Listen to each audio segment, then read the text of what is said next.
Eto na, ang simpleng ulam ng aking nailuto.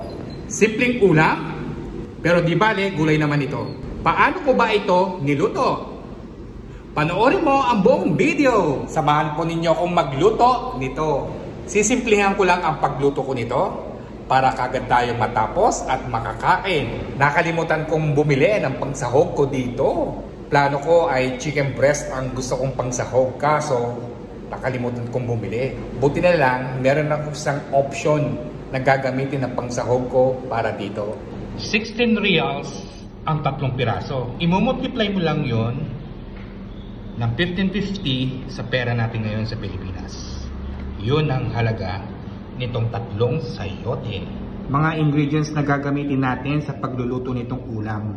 Nahiwa ko na silang maliliit. Ngayon ay tayo ay manggigisa na. Lalagyan natin ng oil. Unahin ng bawang. Lutuin natin ito hanggang maging golden brown. Damihan po natin ng bawang ha. Damihan din natin ng sibuyas. Lutuin natin ito hanggang maging golden brown. Wait lang guys. Ako'y nawala ng gas. Kaya nagpa-deliver muna ako. Ito yung hindi namin naasahan na mangyari kapag ikaw ay nagluluto.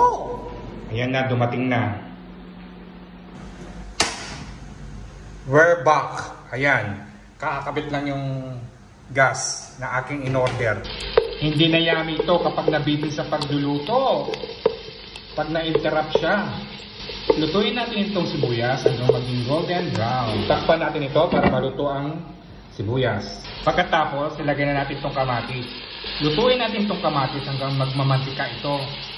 Takpan natin para maluto yung kamatis.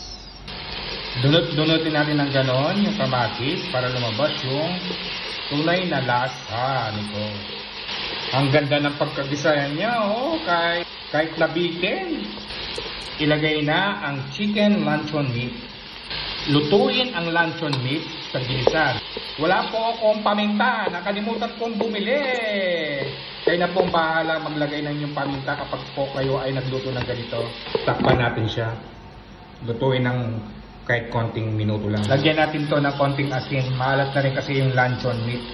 Guys, wala pong bechin o seasoning ito. O magic.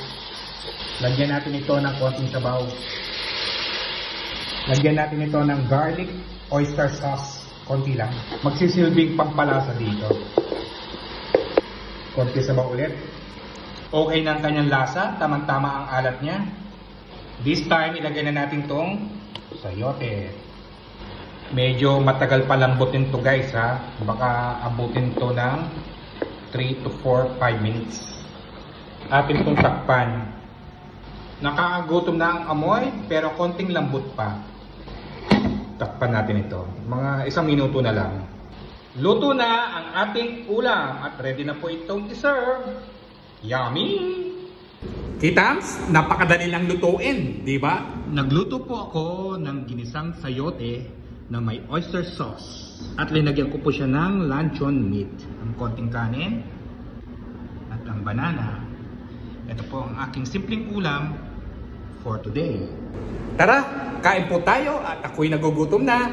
Saluhan po ninyo ko sa aking pananghalian ko. Sana po guys, nasayan po kayo sa aking vlogs.